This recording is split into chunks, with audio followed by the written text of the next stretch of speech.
Freedom is the right to do whatever you wish, provided that it doesn't interfere with the freedom of anyone else who has the right to similar enjoyment. So I think freedom is getting to know myself for who I really am and waking up every day and knowing that I get to create what's going to happen to me. To be able to truly be what you are. A recognition of something greater within yourself. Living from a place of the heart, free from fear. And without fear, anything is possible. Be yourself and do your own, make your own decisions. Freedom for people here is to find a decent food to eat and a good place to sleep. Infinity is freedom to me. Dance is freedom, or equates to freedom. And that's something I can share with everybody. So when I'm in that state, I'm at my most free.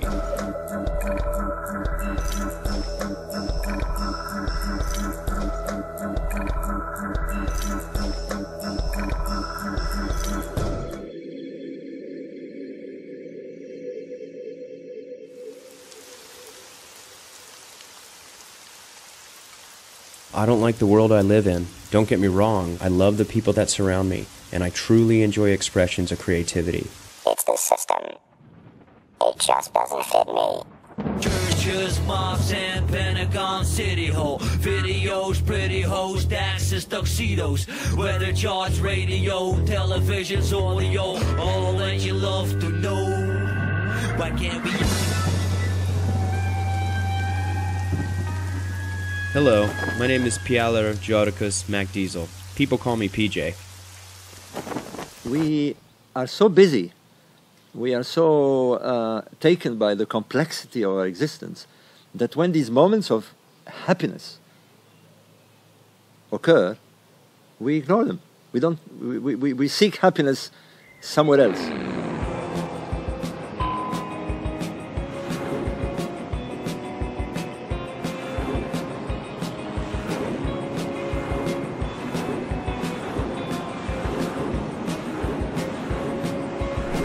I want to be responsible for my own life. I know there is danger out there.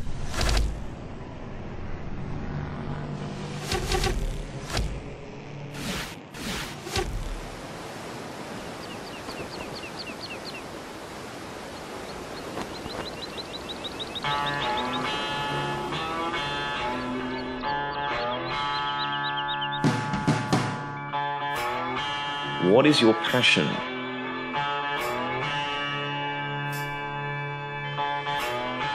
Man is born free. He has to be allowed to live his life with the freedom that is natural to him. There is no need for existence without freedom. Because if we're going to just be controlled, then we are not alive. Yes, I live in terms with society, but I don't let society dictate on how I should live.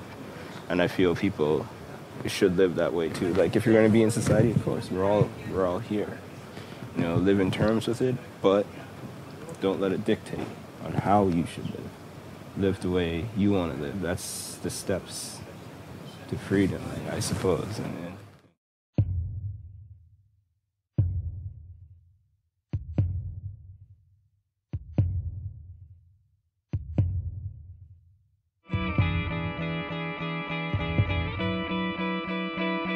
Is een mens nou eenmaal zo, zodra hij denkt dat hij zo is?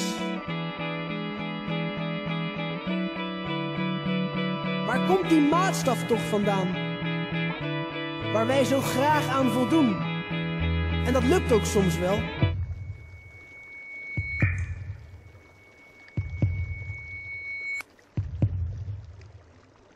What would you do if you had unlimited money, unlimited time, unlimited skills and no geographical or emotional ties? Zo wil ik worden, als de ideale mens. Alleen dan zal ik mijn doel hebben bereikt. Ja, zo wil ik worden, als de ideale ik. De perfecte persoon die op niemand anders lijkt.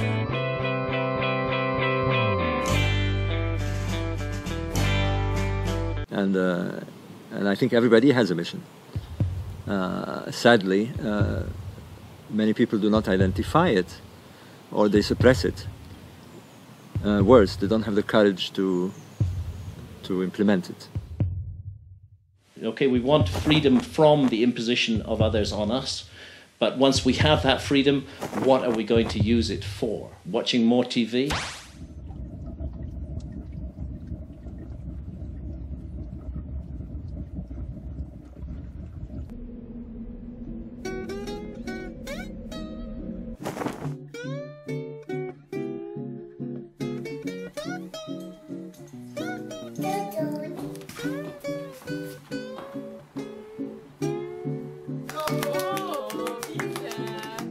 If I was useless, would you still love me? Baby, tell me so. I don't know, 'cause you have a pretty sister too.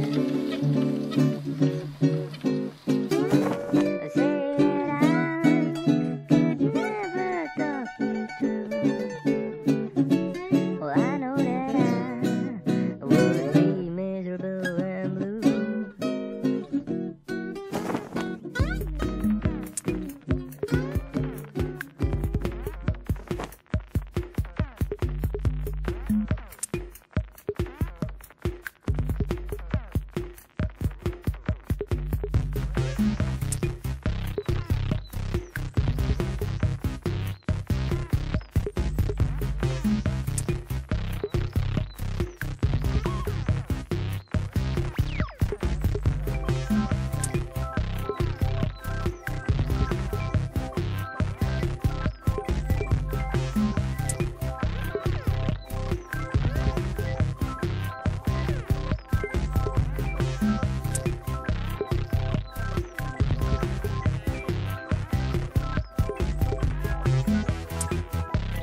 You know, we were supposed to be in the free world.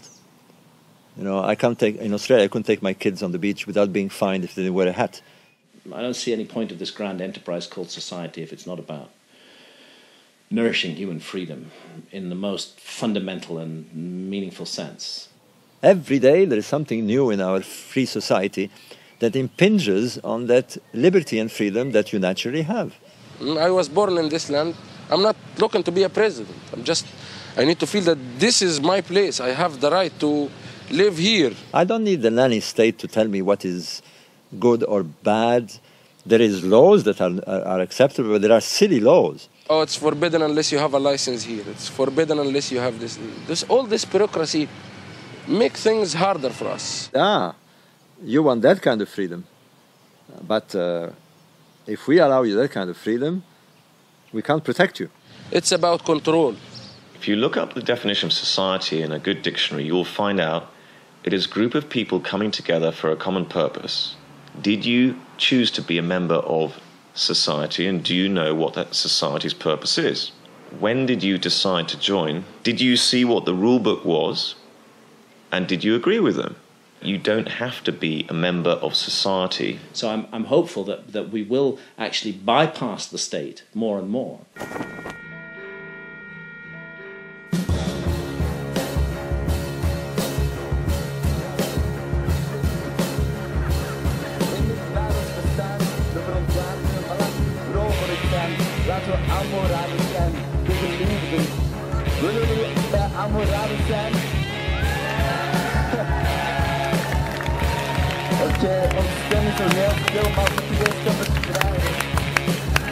Power to the people!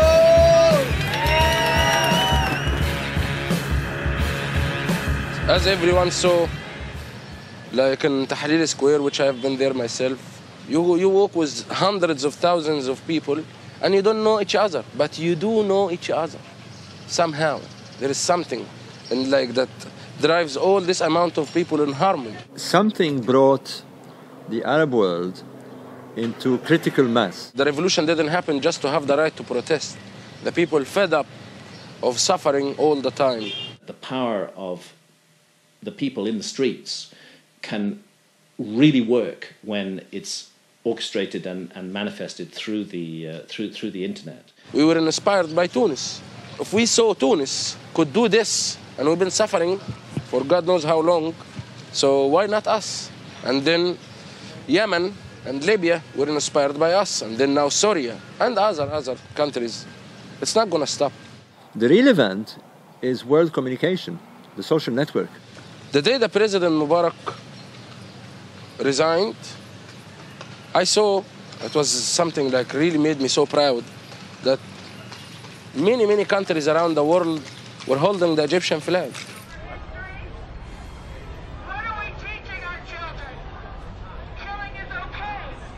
I'm obviously not alone in my quest for freedom. And freedom seems to be a collective topic, too. The real solution for the whole situation is the people to get together.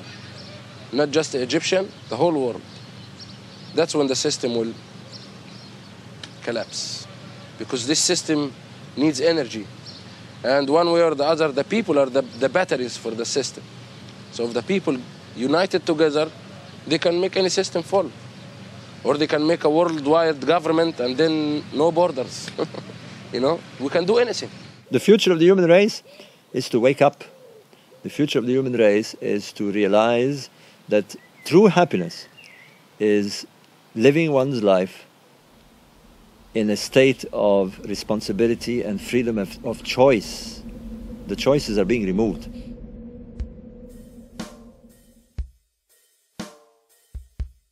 I want a clear vision. In order to be free, I need goods, health, food and drink. I want tools, money, and time. I need friends, a loving family, a fairly free country, and an appropriate position in society.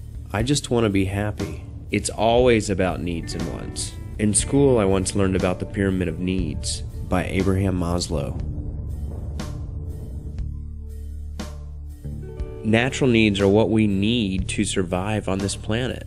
Food, drink, warmth, sleep, sex, everything you need for a good physical condition.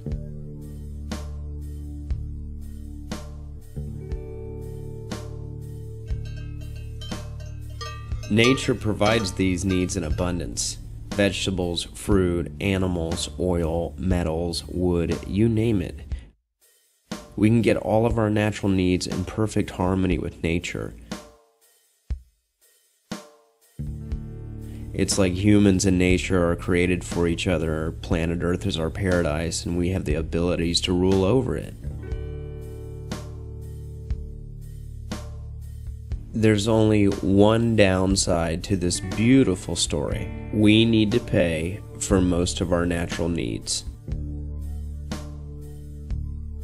Our material needs are the tools we need to survive. We can make any kind of tools with natural resources. We're so good at creating that we've built a very complex material world. Together with the complexity of our world, our material needs have increased. All the energy we put in society has a price, and all of our creations have a price, all to be paid in paper or digital money. Money is the energy of the society that we've created. That makes it so the whole society is money-driven, and that money is the energy of the system, the energy to satisfy our natural and material needs. The more money I have, the more energy I have to grow and thrive within our system.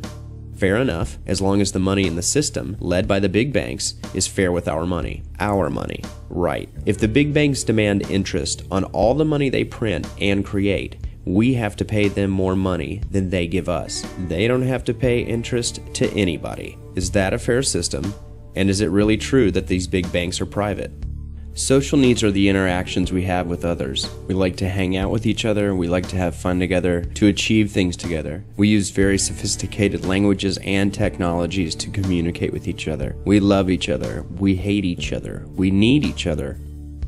Humans are social beings. Family, school, job, friends, clubs, communities, we live together. But it would go a little too far to say that we interact with each other on the basis of freedom.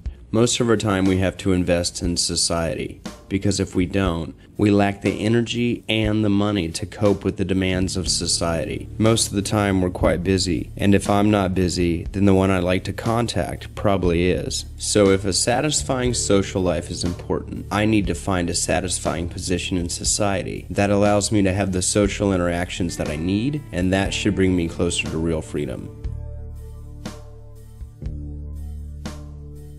That brings us to the need for status, which is our position in society. Job, family position, financial status, level of expertise, social status. If I want it or not, I have a position in society. I'm a part of society, and there seems to be no way out. Or is there? Who am I for society, for my country, for my family? Maybe I don't care, but they certainly do. Some people feel the need for a high-rank status, others don't. But it's clear that people who are in positions of great status have power over people with low status. Fair enough, as long as all the levels respect each other. I think that's what democracy is about. Respect is the basic reason why we vote for the people that represent us on the level of lawmaking. I want respectable leaders, and I want them to respect me. But the real leaders at the top of the pyramid are hidden from us, and I don't believe they care about me.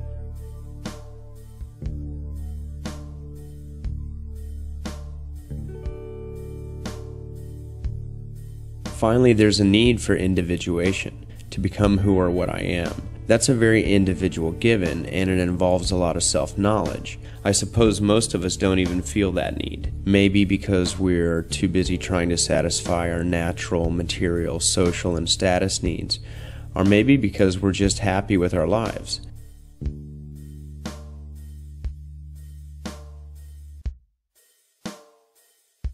If I look down on this pyramid, I see that every step is occupied by society. I would think that society is organized to nurture our freedoms, but now it looks like society demands all my energy to get my lower needs and walk the line. With every step up the pyramid of needs, it seems harder to get to the point of satisfaction. Most people have no energy left to start working on individuation. Is this it? Knowing all that, I don't feel more free. On the contrary, it feels more like I'm taking a step back on my way to freedom. The answers I got so far are far from satisfying because it doesn't look like I'm on the planet of the free. On top of that, I still feel captured by my daily life, in my habits and my problems. I have to keep searching.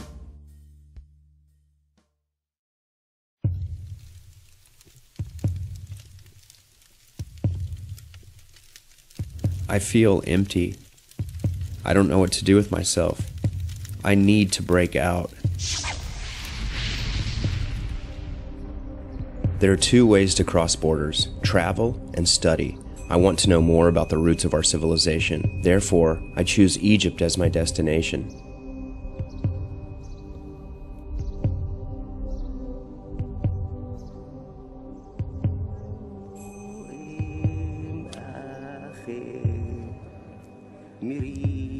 I want to see the ancient sites with my own eyes, and I'd like to discuss the origins of our culture with interesting people. After all, Egypt is the land of mystery and secrets that holds the key to our culture, intellectual and spiritual roots.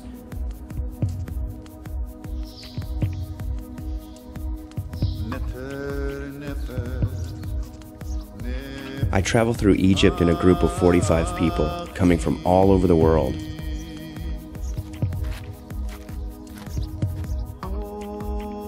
Our host is Robert Bouval, best-selling writer of the Orion Mystery, and the first one to point out the correlation between the stars of Orion and the position of the pyramids on the Giza Plateau. The few tourists that are here can be counted on one hand.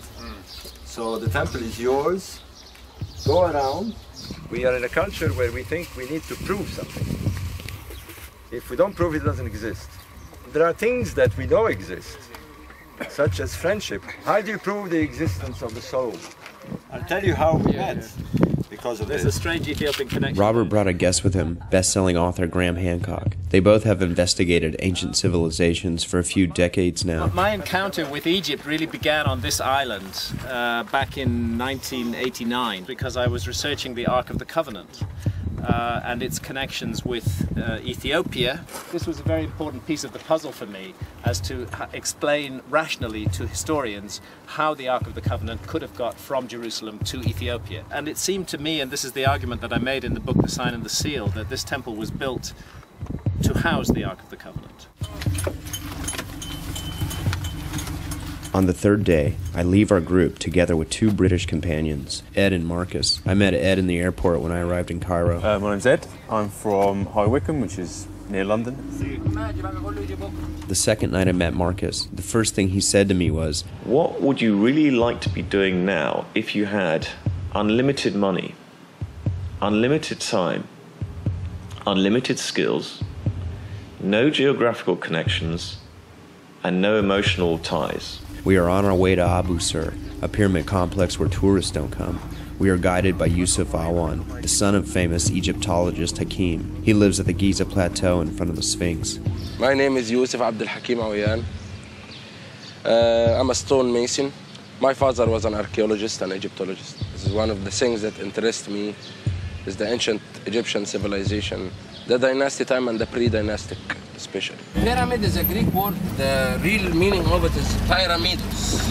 Pyramidos, the fire in the middle. Yeah. We will see that the stones were like affected by microwaves, that it powderized the stone in a way no water erosion or normal fire or anything at all I have seen that could affect. And it's not one stone, it's all the stones from inside the chamber. It's basalt stone, volcanic. It's not something easy to be scratched. And come look how is it affected from this side. Powderized, and only from the inside of the chamber. I work with the stones, remember, and I have seen stones has been affected by fire, and I know how it looks like.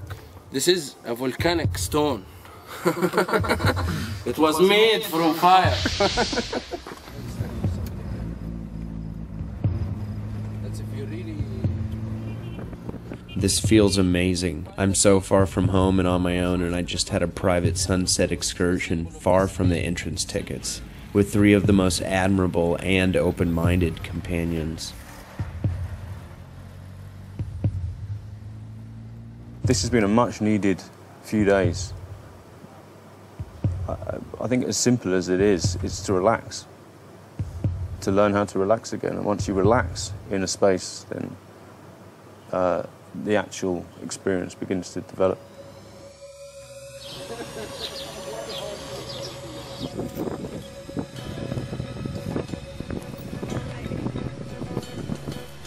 Robert gave our group a name. He baptized us with the Cool Cats.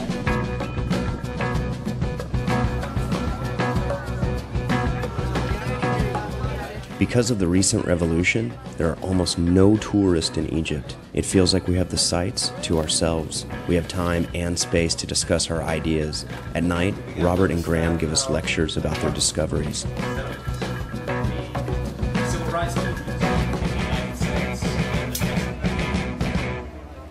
And here I am. Yeah, so it's been quite an amazing journey. It's not something that you can plan, and it's probably something you don't want to plan either. Where a journey like this takes you is a big part of the excitement, is not knowing. Traveling and studying has opened a door for new inspiration. I can't wait to see where the path of freedom will bring me.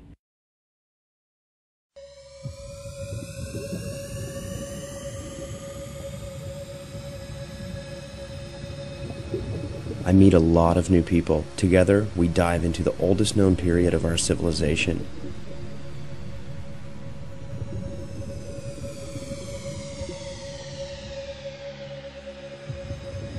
During our many hours on the bus, we share our life stories. And by the time I was 17, I'd moved into the inner city of Sydney and found myself caught up in drugs, heroin, and I just felt very lost. Well, everything was just going swimmingly till about a year ago I was diagnosed with breast cancer, and that freaked me out, and I gotta tell you. Once we got to New Zealand, my parents were sort of fighting so bad that we didn't really have any parents. When I went to high school, everything went downhill. I was doing heroin every day. I was known as a psychotic drunk, which was pretty much true. Also, my best friend at the time killed himself. But as a kid, I was already reading books about the occult and paranormal when I was 12. So the old Gary was a IT recruitment consultant, telling people the wrong thing to earn money for a company, and that was kidding me. because I like to try and help people. Born and raised in Kenya with Greek-Italian parents, not really knowing where I fit in. I studied in Switzerland, higher education in Canada, further in the UK, and although it was a seemingly successful job, I hated every minute of it. Since I was really young, I always wondered what was the point of being here on this planet. You go to school, you get programmed, you go to your job, you do the grind, and you die. From alcohol to pills to pot to LSD to mushrooms to peyote, you name it, I was doing it. I'm a very shy and unconfident person. You may not think it, but you know, I am. And most of us, perhaps as a nature of who we are as human beings, seem to have fear of something. Fear of failure, fear of being judged, fear of public speaking, fear of success. Fear has dominated my life, and I've always acted out of a place of fear. It's prevented me from experiencing many things, going with opportunities which were laid out in front of me. But all these things are part of a bigger process.